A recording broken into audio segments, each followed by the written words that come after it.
Hello students, welcome to Bihar academy. मैं मोहम्मद तकबीर आलम स्वागत करता हूं बिहार एकेडमी के प्लेटफॉर्म में। आज हम लोग एक टॉपिक पढ़ेंगे पॉलिटिकल साइंस, जहां से हर बार क्लास 10th का स्टूडेंट हो या 12th का स्टूडेंट हो, एक दो नंबर यहाँ से आपका क्या गया पूछा जाएगा। अभी हाल ही फिलहाल में आपको मालूम होगा सेंटअप परीक्षा हुई थी।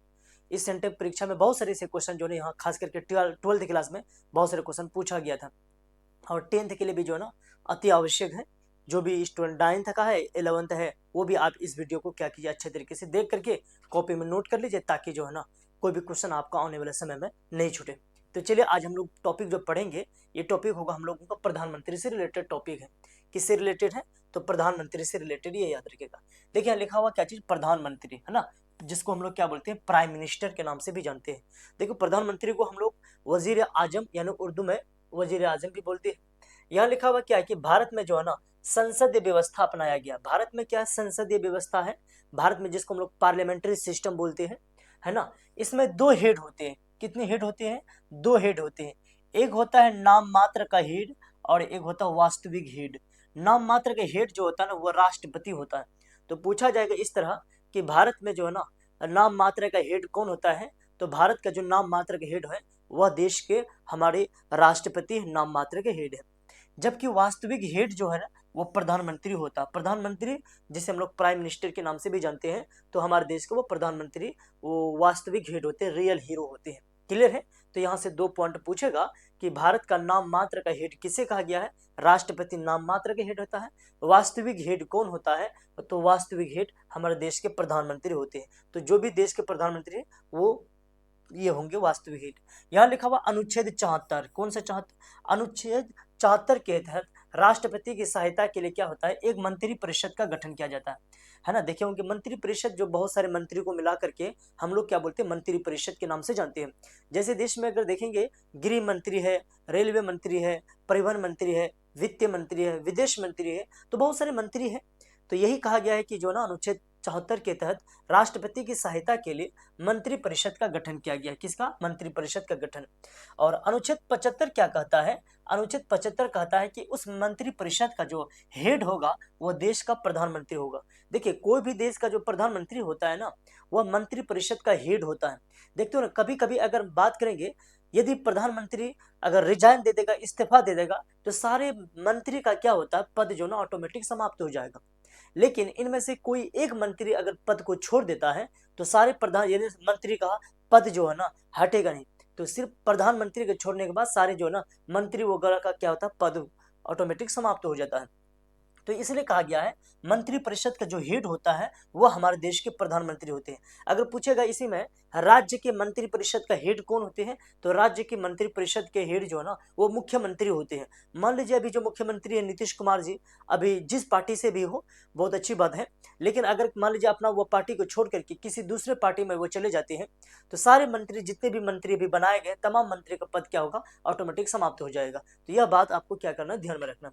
इसके बाद देखिए देखिए देश का प्रधानमंत्री की नियुक्ति कौन करता है? यहाँ से पॉइंट अच्छा पूछा जाएगा कि भारत में जो प्रधानमंत्री की नियुक्ति कौन करेगा, तो नियुक्ति जो करते हैं ना वह राष्ट्रपति करती है। यहाँ से पॉइंट बनेगा। इसके बाद प्रधानमंत्री को जो शपथ दिलाते हैं ना वो भी राष्ट्रपति ही दिलाते हैं। तो पूछा जाएगा कि प्रधानमंत्री को शपथ कौन दिलाते हैं? शपथ जो है ना, देखे होंगे कि अभी मुख्यमंत्री नीतीश कुमार जी हमारे माननीय मुख्यमंत्री बने हैं, तो वह क्या किया, अभी शपथ दिलाए हैं कौन? राष्ट्रपति या उपराष्ट्र ये राज्यपाल महोदय। तो उसी तरह जो है ना भारत में क्या है, प्रधानमंत्री है, तो प्रधानमंत्री को जो शपथ दिलाते हैं वह राष्ट्रपति दिलाते हैं। कौन दिलाते हैं? राष्ट्रपति। अगर मान लीजिए प्रधानमंत्री को कभी क्या होता है, त्याग देना पड़े, रिजाइन देना पड़े, होता है कभी कभी परिस्थितियां ऐसा आ जाता है कि त्याग देना पड़ता है, रिजाइन देना पड़ता है। तो ऐसी स्थिति में किसे रिजाइन देंगे? तो हमारे देश के जो राष्ट्रपति होते हैं इसी को क्या करना है, रिजाइन देना पड़ता है। ये याद रखिएगा, लिखा हुआ। इसी तरह का कार्यकाल कितने वर्ष के लिए है? 5 वर्ष के लिए। लेकिन हर प्रधानमंत्री का कार्यकाल क्या होता है, 5 साल के लिए होता है। लेकिन आप इच्छा अनुसार कभी भी क्या कर सकते हैं, हट सकते हैं। आपका मन होगा तो हट जाइएगा, नहीं तो रहिए। समझ बात को? तो यहाँ लिखा हुआ। आगे पॉइंट पर बात करते हैं हम लोग। अगला लिखा हुआ क्या है, यहाँ जो लिखा हुआ है कि लिखा हुआ कि कार्यकाल तो 5 वर्ष के लिए होता है। इसी तरह लोकसभा में बहुमत दल का नेता पीएम होता है। बहुमत दल बोलते हैं जिसको जन ज्यादा मत आता है, जिसको ज्यादा सीट आता है उसको बोलते हैं बहुमत। अभी देखे होंगे कि केंद्र में प्रधानमंत्री नरेंद्र मोदी जी जो बीजेपी है उनको बहुमत है, जबकि कांग्रेस विपक्ष में आ गया है। तो बहुमत का जो भी होगा तो उनमें क्या होता है, इस किसी एक व्यक्ति को प्रधानमंत्री चुन लेता है। तो हमारे देश के भी प्रधानमंत्री कौन है, नरेंद्र मोदी जी है। जैसे 100% सीट है तो 51% अगर लाते हैं तो आप क्या कहलाते हैं, बहुमत दल के नेता कहलाते हैं। जबकि अगर कम लाते हैं इससे विपक्षी दल का नेता कहलाते हैं। समझे बात को। तो चलिए अब आगे बढ़ते हैं। इसी तरह देखिए अगला क्वेश्चन, अगला पॉइंट क्या है उनको समझते चलते हैं। यहाँ लिखा हुआ क्या है, प्रधानमंत्री है ना, क्या लिखा हुआ कि प्रधानमंत्री बनने के लिए लोकसभा, ध्यान दीजिएगा, प्रधानमंत्री बनने के लिए लोकसभा या राज्यसभा दोनों में से किसी एक का मेंबर होना जरूरी है। देखिए अगर आप प्रधानमंत्री है बनना है तो प्रधानमंत्री बनने के लिए दो शर्त है। पहला मेन शर्त क्या है, पहला शर्त यह है कि या तो आप एमपी बनिए, कौन सा एमपी, या तो लोकसभा जनता की चुना हुआ एमपी बनिए, या नहीं तो राज्यसभा का एमपी बनिए, दोनों में से बनिए। लेकिन यदि दोनों में से किसी का भी ना लोकसभा ना राज्यसभा का ये एमपी है, लेकिन तब फिर भी हमें प्रधानमंत्री बनना है, तो आपको 6 महीना का टाइम दिया जाएगा कि 6 महीना के अंदर कहीं से अभी क्या कीजिए, आप जो ना या तो लोकसभा का एमपी या राज्यसभा का एमपी बन जाइए। नहीं तो क्या होगा, पद से रिजाइन देना पड़ता है, ये याद रखिएगा। अभी देखे होंगे कि बिहार में एक मंत्री ऐसा रहा जो पंचायत मंत्री बना है, तो वह बेचारे क्या है, ना ही एमएलए है ना एमएलसी है, तो उनको 6 महीना का वक्त दिया, कहीं से वो एमएलए या एमएलसी बन जाएंगे तभी वो मंत्री पद पर क्या होगा, टिके रह सकते हैं। क्लियर है। अगला ये यहाँ लिखा हुआ प्रधानमंत्री बनने के लिए कम से कम 25 साल होना चाहिए। आपको मालूम होगा प्रधानमंत्री बनने के लिए, एमपी ये बनने के लिए जो है ना 25 साल होना चाहिए। इसी तरह प्रधानमंत्री बनने के लिए कम से कम 25 वर्ष होना चाहिए। यहाँ अगला है प्रथम प्रधानमंत्री कौन है, पंडित जवाहरलाल नेहरू, यहाँ से प्रश्न आएगा। दूसरा दोबारा जो दूसरा प्रधानमंत्री यहाँ लिखा होगा, दोबारा लिखा हुआ है तो यहाँ लिखा हुआ दूसरा प्रधानमंत्री, तो दूसरा प्रधानमंत्री कौन बने थे, लाल बहादुर शास्त्री जी बने थे। इसी तरह प्रथम महिला प्रधानमंत्री कौन है, इंदिरा गांधी। इसके बाद प्रथम गैर कांग्रेस प्रधानमंत्री कौन है, मोरारजी देसाई है। सबसे युवा प्रधानमंत्री कौन बने, राजीव गांधी बने। तो सबसे युवा प्रधानमंत्री कौन बने थे, राजीव गांधी, जो हमारे देश के जो ना सबसे युवा प्रधानमंत्री थे। क्लियर है ना। तो चलिए इसी तरह सबसे लंबे समय तक रहने वाला जो प्रधानमंत्री है हमारे पंडित जवाहरलाल नेहरू जी। कौन है, पंडित जवाहरलाल नेहरू जी, वो सबसे लंबे समय तक रहे थे। सबसे कम समय तक रहने वाला जो भारत का प्रधानमंत्री है, इनका नाम है चौधरी चरण सिंह। क्या नाम है, चौधरी चरण सिंह है ना। क्लियर है। प्रथम गैर कांग्रेस, ये वाला क्वेश्चन जो ना आपको याद रखिएगा, प्रथम गैर कांग्रेस प्रधानमंत्री कौन है, तो वो याद रखिएगा मोरारजी देसाई है। क्लियर है ना, मोरारजी देसाई है। अब अगला, अच्छा वर्तमान प्रधानमंत्री कौन है, वर्तमान प्रधानमंत्री नरेंद्र मोदी जी है, जो 2014 से क्या होता है अभी तक कार्यरत है, रहा है कि नहीं, ये याद रखिएगा। अब इसी तरह देखिएगा, अब लोकसभा, हम बताए थे कि एमपी दो तरह के होते हैं, एक राज्यसभा का और एक लोकसभा का एमपी है। तो चलिए दोनों को जानते हैं, क्या है लोकसभा और क्या है राज्यसभा, उनको याद करते हैं। यहाँ लिखा हुआ क्या, लोकसभा है ना, क्या लिखा है, लोकसभा। देखिए केंद्रीय स्तर पर संसद होते हैं। आपको मालूम होगा कि हमारे देश में क्या है, संसद है। तो अलग अलग देश में संसद को अलग अलग नामों से जानते हैं। जैसे रूस में ड्यूमो के नाम से जानते हैं, पाकिस्तान में अलग नाम से राष्ट्रीय पंचायत, और इसी तरह चलिए जाए बांग्लादेश में जातीय संसद के नाम से जानते हैं। तो अलग अलग देश में संसद को अलग अलग नामों से जानते हैं। तो यही लिखा हुआ कि केंद्र स्तर पर संसद होते हैं, उनका 3 अंग है। तो कौन कौन अंग है, तो पहला है राष्ट्रपति है, दूसरा का नाम है लोकसभा है ना, तीसरा है राज्यसभा। ये राष्ट्रपति, लोकसभा, राज्यसभा, हालांकि सीरियल में थोड़ा ये हो गया है, पहला लोकसभा नंबर 1 में, दूसरा है राज्यसभा, तीसरा में क्या होता है, राष्ट्रपति। ये 3 स्तर है, जिससे क्या होता है, तो ये लिखा हुआ केंद्र स्तर पर संसद होते हैं। तो संसद का 3 अंग होते हैं, लोकसभा, राज्यसभा और राष्ट्रपति। संसद के कितने अंग होते हैं, 3 अंग होते हैं। यहाँ से हर बार क्वेश्चन पूछा जाता है 12th में, तो जो हर बार क्या होता है, भरा पड़ा रहता है यहाँ से क्वेश्चन। तो इसलिए जो है ना क्लास 10 या 12th के जो स्टूडेंट खास करके वो आप तो इग्नोर नहीं कीजिएगा, और 12th वाले भी जो ना आप देख लीजिएगा, क्योंकि अभी सेंटर परीक्षा हुआ तो वहां से भी क्वेश्चन आपको पूछा था। यहाँ देखिए लोकसभा का अन्य नाम क्या है, उसे हम लोग लोकसभा का अन्य नाम क्या होता है, लोकसभा को निम्न सदन भी बोलते हैं। सदन का मतलब होता है द्वार यानी घर, इसी को अस्थायी सदन बोलते हैं, इसी को लोकप्रिय सदन के नाम से जानते हैं, इसी को जनता का सदन के नाम से हम लोग जानते हैं। तो लोकसभा का अन्य नाम है निम्न सदन, अस्थायी सदन, लोकप्रिय सदन, इसी को हम लोग बोलते हैं जनता का सदन के नाम से जानते हैं। क्लियर है, तो अलग अलग नामों से जानते हैं। इसी तरह देखिए, अब हम लोग मेन पढ़ना है किसके बारे में, लोकसभा के बारे में पढ़ना है। तो चलिए लोकसभा के बारे में जानते हैं। देखिए लिखा हुआ लोकसभा में पहले क्या है, लोकसभा को 2 भाग में बांटे हैं। ये अधिकतम संख्या, यह सबसे पहले था भारत में, ये पहले था, ये वर्तमान में है। पहले क्या था कि भारत में आज से लगभग अगर बात करें कि 5 साल पहले, कि अधिकतम 552 एमपी बन सकते थे भारत में। कितने एमपी बन सकते थे, 552 एमपी बन सकते हैं। लेकिन अब ये तो हटा दिया है, अब तो 550 ही एमपी क्या कर सकते हैं, अधिकतम बन सकते हैं, जिनमें से 500 जो है ना, अगर बात करेंगे कि 552 में है ना 530 एमपी क्या करते थे, राज्यों से चुने जाते थे। भारत में 28 राज्य है ना, उन 28 राज्य से 530 एमपी चुने जा सकते थे। क्लियर है? लेकिन अब तो ये सिस्टम है नहीं, अब थोड़ा अलग है, अब 524 चुने जाते हैं। और दो एंग्लो इंडियन था। एंग्लो इंडियन किसे बोलते हैं? एंग्लो इंडियन को राष्ट्रपति महोदय के द्वारा मनोनीत किया जाता था। मनोनीत का मतलब यह होता है जिन्हें डायरेक्ट चुन लिया जाता है, जिनका चुनाव नहीं होता है। और वो एंग्लो इंडियन वैसे भारतीय लोगों को कहते हैं जो विदेश के हैं और वो भारत में ही बस गए थे, इनकी संख्या कम थी, तो उनको डायरेक्ट राष्ट्रपति महोदय के द्वारा मनोनीत किया जाता है। तो अब उनको क्या क्या समाप्त कर दिया, और 20 जो ना केंद्र शासित प्रदेश से, तो ऐसे ही जोड़ लीजिए 20 और 30 550 हुआ, और 2 552। लेकिन अब इसको क्या क्या हटा दिया गया है। अब हटाने के बाद जो है ना, देखिए होंगे कि पहले जम्मू कश्मीर एक राज्य हुआ करता था, अब यहाँ से केंद्र शासित प्रदेश बना दिया है। तो अब यहाँ से थोड़ा क्या हुआ, ये सब अलग हो गया है। बस यहाँ से एक क्वेश्चन पूछ सकता है कि भारत में पहले कितने एंग्लो इंडियन को राष्ट्रपति के द्वारा मनोनीत किया जाता था? 2, उनको याद रखिएगा। लेकिन मेन इसको याद रखना, वर्तमान में भारत में जो एमपी की संख्या है वो 550 है। कितना है? 550 है। लेकिन उनमें से राज्य में 524 राज्यों से चुना जाता है, जबकि 19 अगर देखेंगे केंद्र शासित प्रदेश से चुना जाता है। कितना? 19 एमपी केंद्र शासित प्रदेश से आपका क्या होता है, चुना जाता है। क्लियर है? आगे आइए। तो भारत में अभी बोल दिए, तो भारत में अभी अगर पूछा जाएगा कि भारत में अधिकतम एमपी कितना हो सकते हैं अभी वर्तमान समय में, तो भारत में अधिकतम एमपी 550 हो सकते हैं। लेकिन पूछेगा कि वर्तमान समय में भारत में कुल कितने एमपी है, तो 543 है। कितना है? 543। 550 बन सकते हैं, लेकिन उनमें से जो है ना 543 का ही चुनाव होता है। कितना का चुनाव होता है? 543। ये क्लास 10th वाले को सेंटर परीक्षा में पूछा गया क्वेश्चन है कि भारत में वर्तमान समय में कुल कितने एमपी की संख्या है, तो 543 है। अच्छा, बिहार में कुल कितना एमपी है, तो बिहार में 40 एमपी है। कितना एमपी है? 40 एमपी है। तो यहाँ ध्यान दीजिए, यहाँ लिखा हुआ है लोकसभा में 2 एंग्लो इंडियन सदस्यों को मनोनय का मतलब तो डायरेक्ट चुन लेता है, किनके द्वारा? राष्ट्रपति के द्वारा। लेकिन 104वां संविधान संशोधन के तहत 25 जनवरी 2020 को इसे क्या करता है, समाप्त कर देता है। अब एंग्लो इंडियन रहा नहीं। वर्तमान में लोकसभा में एससी है ना, एससी जात के कितने लोग जाते हैं? 84 सीट आरक्षित है, जबकि एसटी के लिए 47 है। ये सब जो है ना क्लास 12th वाला रट लीजिएगा, यहाँ से क्वेश्चन आपको जो है हर हाल में पूछा जाएगा। पूछेगा कि लोकसभा में एससी से कितने जो है ना सीट आरक्षित है एससी के लिए, तो 84 है। एसटी के लिए क्या है, तो याद रखिएगा 47, जिसको हम लोग जाति जनजाति अनुसूचित जनजाति बोलते हैं। तो यही है।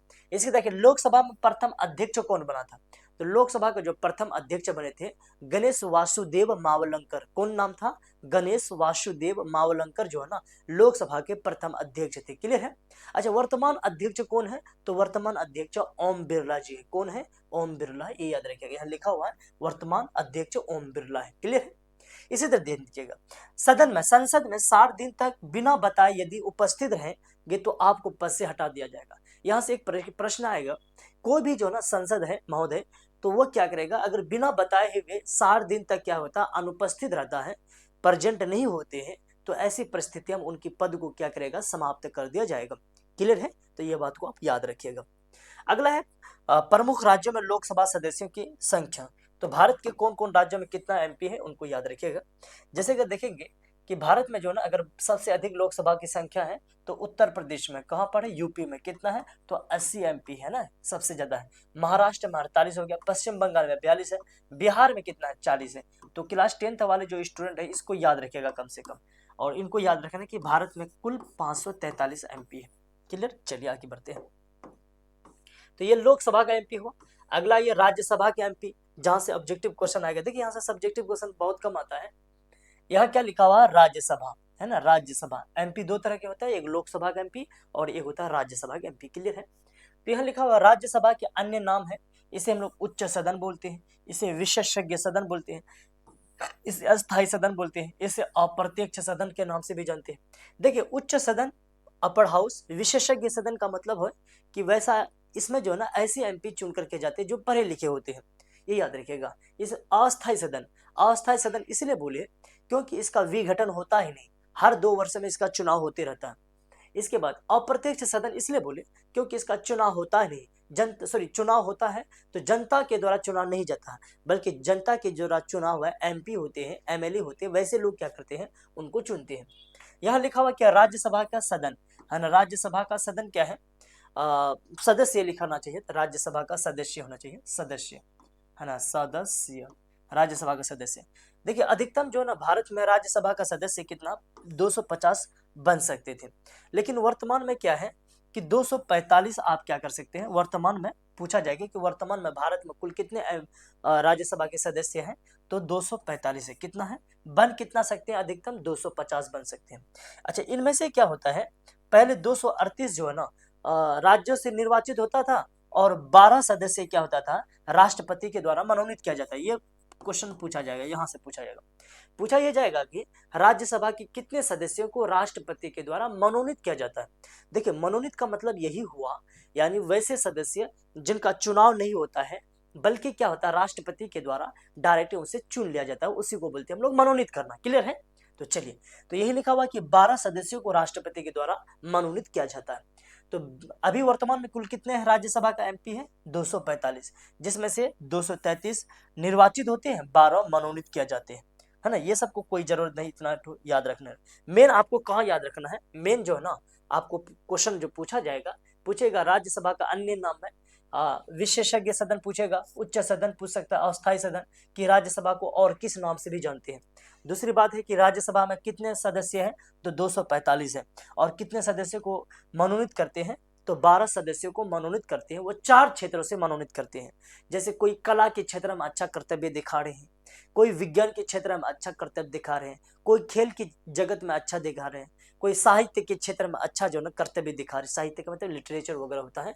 तो यहाँ से आप क्या कर सकते हैं, याद रखिएगा। क्लियर है, वर्तमान वाला ही याद रखना है, अभी ये याद रखिए, लिखा हुआ है। अब अगला पॉइंट पर बात करेंगे। यह लिखा हुआ 12 राज्यसभा के सदस्यों को राष्ट्रपति मनोनीत करते हैं। कितने को, तो 12 राज्यसभा के सदस्य को राष्ट्रपति के द्वारा मनोनीत किया जाते हैं। जैसे कला के क्षेत्र में है, विज्ञान के क्षेत्र में है, साहित्य के क्षेत्र में है, समाज सेवा के क्षेत्र में है। देखिए जनसंख्या के आधार पर राज्यसभा का सदस्यों का चुनाव किया जाता है। कहा गया कि जिस राज्य में ज्यादातर राज्य की जनसंख्या होगा, उस राज्य में ज्यादातर राज्यसभा की संख्या होगी। जैसे देखेंगे उत्तर प्रदेश में राज्यसभा की संख्या अधिक है। कारण क्या है कि उत्तर प्रदेश में जो है ना जनसंख्या भी अधिक है, ये बात को आपको याद रखना है। यही लिखा हुआ है, अतः जिस राज्य की जनसंख्या ज्यादा होता है वह राज्यसभा की संख्या भी अधिक होंगे। जैसे 1971 में फैसला किया गया, ऐसा जो ना 1971 में फैसला किया गया है, और ये 2026 तक चलेगा।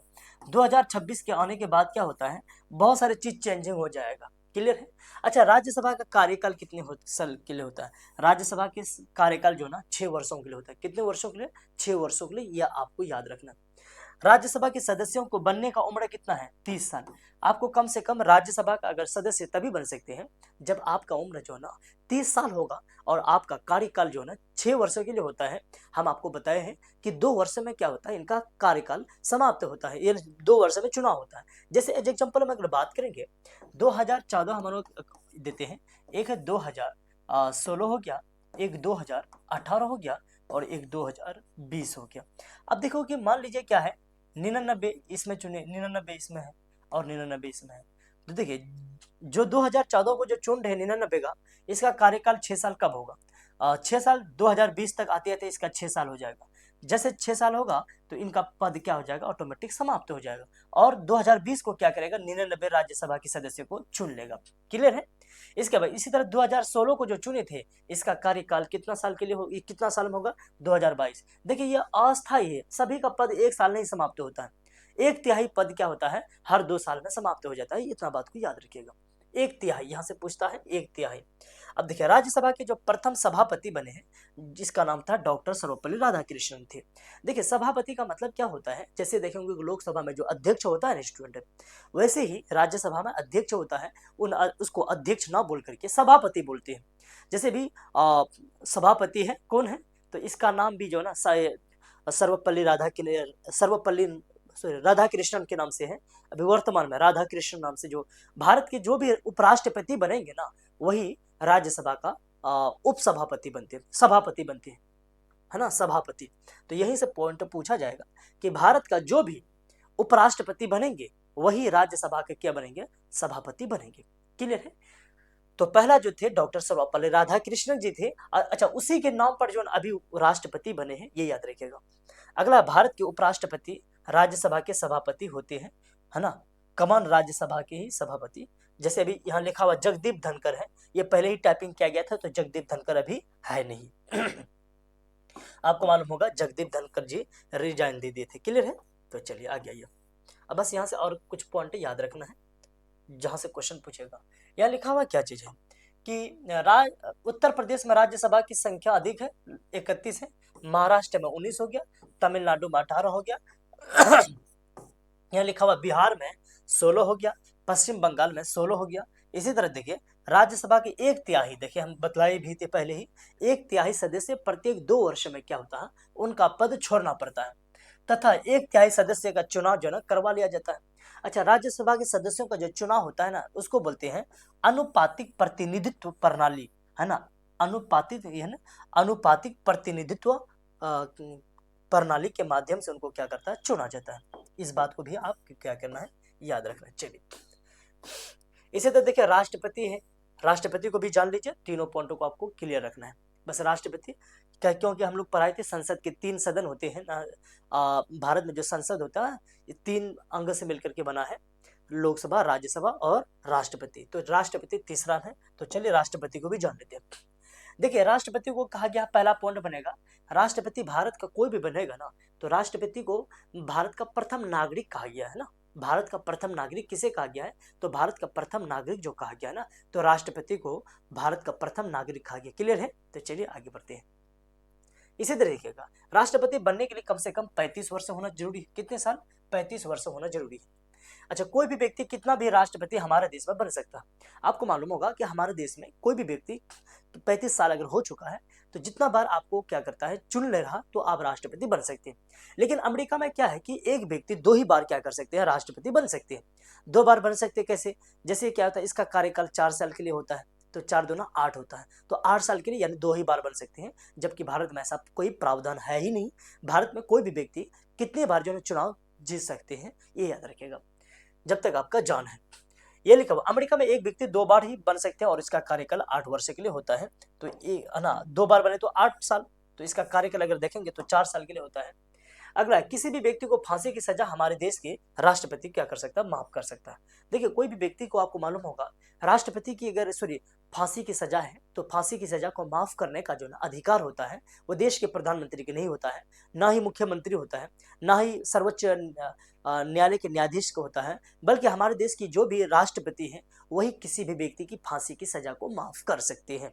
क्लियर है। तो ये बात को भी आपको याद रखना।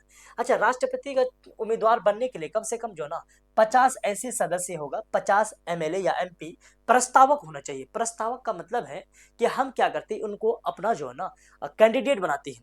इस वजह से आपको मालूम होगा कि राष्ट्रपति का जो है ना कैंडिडेट सभी लोग नहीं बन पाते हैं। क्यों नहीं बन पाते हैं, क्योंकि राष्ट्रपति की कैंडिडेट बनने के लिए कम से कम 50 ऐसे एमएलए एमपी आपका सपोर्ट में होना चाहिए, और 50 एमएलए एमपी वैसे लोगों का ही सपोर्ट होगा जिनका 5 होगा। समझा। तो आम नागरिक इसी में क्या करता है, वो नीचे चले जाता है ना। 50 सदस्य प्रस्तावक होना चाहिए और 50 सदस्य क्या होना चाहिए, अनुमोदक होना चाहिए। अनुमोदक का मतलब हम कह रहे हैं कि हमारा जो कैंडिडेट यही है, और यही अनुमोदक क्या करेगा, जब नॉमिनेशन होता है उनके साथ भी जाते हैं। तो 50 सदस्य प्रस्तावक होना चाहिए और 50 सदस्य क्या होता है, अनुमोदक होना चाहिए। देखते हो ना, नॉमिनेशन के समय कई लोगों के साथ जाते हैं, तो आपका 50 सदस्य प्रस्तावक, प्रस्तावक का मतलब ये हमारा कैंडिडेट है, इसके बाद अनुमोदक जो है ना क्या करेगा, नॉमिनेशन के समय जाएंगे, उनको लेकर के जाते हैं। तो कम से कम जो है ना 50 से एमपी और एमएलए आपका साथ होना चाहिए आप राष्ट्रपति के उम्मीदवार बनने के लिए। अन्यथा अगर आपका साथ में नहीं है तो आप क्या कर सकते हैं, इसका कैंडिडेट नहीं बन सकते हैं। इस वजह से देखे होंगे कि कभी कभी 1-2 ही कैंडिडेट क्या होता है, चुनाव लड़ते हैं, खास करके कभी 3 भी हो जाता है, लेकिन अमूमन तौर पर देखे होंगे कि 1 ही 2 ही होता है। आगे आइए, अगला पॉइंट क्या है। अच्छा, राष्ट्रपति के चुनाव में मत कौन डालेंगे, राष्ट्रपति की संसद के दोनों सदन, लोकसभा के और राज्यसभा के दोनों सदन केवल निर्वाचित सदस्य। राज्यसभा के देखे होंगे राज्यसभा में होता है क्या कि 12 सदस्यों को मनोनीत करते हैं राष्ट्रपति के द्वारा। तो मनोनीत सदस्य क्या होगा, राष्ट्रपति को चुनाव में मत नहीं दे सकते। इस पॉइंट को याद रखिएगा, क्वेश्चन देगा निम्नलिखित में से कौन राष्ट्रपति के चुनाव में मत नहीं दे सकते हैं। Option A Lok Sabha, option B में राज्यसभा, तो लेकिन ऑप्शन सी में देगा राज्यसभा के मनोनीत सदस्य। तो राज्यसभा के जो मनोनीत सदस्य हैं 12 है, तो वैसे लोग क्या करेंगे, राष्ट्रपति के चुनाव में भागीदारी नहीं निभाएंगे। क्यों इसलिए नहीं निभाएंगे, क्योंकि जो ना राष्ट्रपति के द्वारा ही मनोनीत किया जाता है। जाहिर सी बात है, अब कोई भी चुनाव लड़ेगा तो वही सोचेगा उन्हीं को मत दे देंगे, तो ऐसी स्थिति में उनको क्या करता, मत नहीं दे सकते हैं। इनके अलावा सभी राज्य की विधानसभा जो एमएलए है, केवल निर्वाचित एमएलए, मनोनीत नहीं। इसी तरह केंद्र शासित प्रदेश जैसे दिल्ली हो गया, जम्मू कश्मीर हो गया, पुदुचेरी के केवल निर्वाचित सदस्य राष्ट्रपति को मत देंगे। तो राष्ट्रपति को मत कौन दे सकते हैं, लोकसभा के मनोनीत सदस्य, राज्यसभा के मनोनीत सदस्य, विधानसभा का मनोनीत सदस्य हो गया, दिल्ली पुदुचेरी हो गया, कश्मीर हो गया, उनके मनोनीत सदस्य क्या करेंगे, मत दे सकते हैं राष्ट्रपति महोदय को। क्लियर है, इसी पर आगे आइए। यह लिखा हुआ राज्यसभा के मनोनीत 12 सदस्य, विधानसभा के एमएलसी, अच्छा विधानसभा का जो एमएलसी होता है, भारत के 6 राज्यों में एमएलसी है, वह राष्ट्रपति को मत नहीं देंगे। क्लियर है, आगे आइए। अच्छा, राष्ट्रपति अगर बन जाता है तो राष्ट्रपति का जो है ना शपथ कौन दिलाते हैं, गोपनीयता की शपथ देखते हो ना, बोलता है ना, मैं है ना ईश्वर के नाम से शपथ लेता हूँ कि मैं भारत के प्रधानमंत्री के पद पर निर्वाचित हुआ। देखते हो ना, अपना मैं कर्तव्यों का निष्ठापूर्वक क्या करूंगा, निष्ठापूर्वक कर्तव्यों को हल करूंगा, ऐसे सुने होंगे, ऐसे बोलते होंगे। राष्ट्रपति महोदय के द्वारा क्या करता बुलाया जाता है, या कोई भी जो ना देश के प्रधानमंत्री बने या मुख्यमंत्री बोलते हैं, उनको वचन दिलाया जाता है, शपथनामा दिलाया जाता है कि मैं है ना, मैं नीतीश कुमार ईश्वर के नाम से शपथ लेता हूं कि मेरे द्वारा जो कानून लाया जाएगा मैं उसको क्या करेंगे, जनता के हित में काम करेंगे, यही सब बोलते हैं। तो यही लिखा हुआ क्या शपथ है। तो शपथ कौन दिलाते हैं, उनको ध्यान दीजिएगा, शपथ है ना।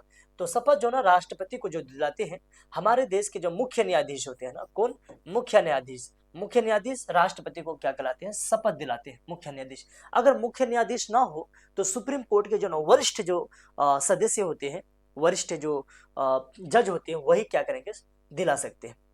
लेकिन आपको पूछेगा कि राष्ट्रपति को शपथ कौन दिलाते हैं, तो सुप्रीम कोर्ट के जो है ना जज होते हैं, मेन जज, वही क्या करेगा, मुख्य न्यायाधीश, वही राष्ट्रपति को शपथ दिलाते हैं। क्लियर है, आगे आइए। आप यहाँ ध्यान देंगे, राष्ट्रपति किन, अच्छा राष्ट्रपति देखिए किनको किनको नियुक्ति करता है, इस वाला भी पॉइंट को आपको याद रखिएगा, बहुत ज्यादा पूछता है, खास करके क्लास 12 वाले जो ना, आपके लिए तो वीवीआई ये सब है, बहुत ज्यादा पूछता है। देखिए, राष्ट्रपति प्रधानमंत्री को नियुक्ति करता है, संघ के मंत्री, मंत्री का मतलब है भारत के जितने भी मंत्री हैं केंद्र स्तर पर, वो राष्ट्रपति महोदय क्या करेंगे, नियुक्ति करते हैं। राज्यपाल को, भारत के जितने भी राज्यपाल हैं, इनके अलावा सुप्रीम कोर्ट के जज हैं, इसके बाद उच्च न्यायालय के हाई कोर्ट के जज हो गया, महान्यायवादी हो गया, नियंत्रक एवं महालेखा परीक्षक हो गया, संघ लोक सेवा आयोग यानी यूपीएससी के अध्यक्ष हो गया, वित्त आयोग के हो गया। तो बहुत से लोगों को क्या करते हैं, वो मनोनीत करते हैं, ये इसको चुनाव करते हैं, याद रखिएगा, नियुक्ति करते हैं ना। तो उस पॉइंट को आपको कम से कम रट लीजिएगा। अगला देखिए पॉइंट बात करते हैं। देखो यहाँ अगला पॉइंट क्या है, भारत में जो है ना राष्ट्रपति को भी हटाए जाने के लिए प्रक्रिया है। अगर भारत में राष्ट्रपति असंवैधानिक कार्य करता है तो एक प्रक्रिया महान्यायवादी, है ना, महान्यायवादी। तो यह लिखा हुआ है महाभियोग, महाभियोग, क्या लिखा हुआ, महाभियोग लिखा हुआ, महाभियोग लिखा हुआ, मिस्टेक हो गया, महाभियोग लिखना चाहिए, महाभियोग।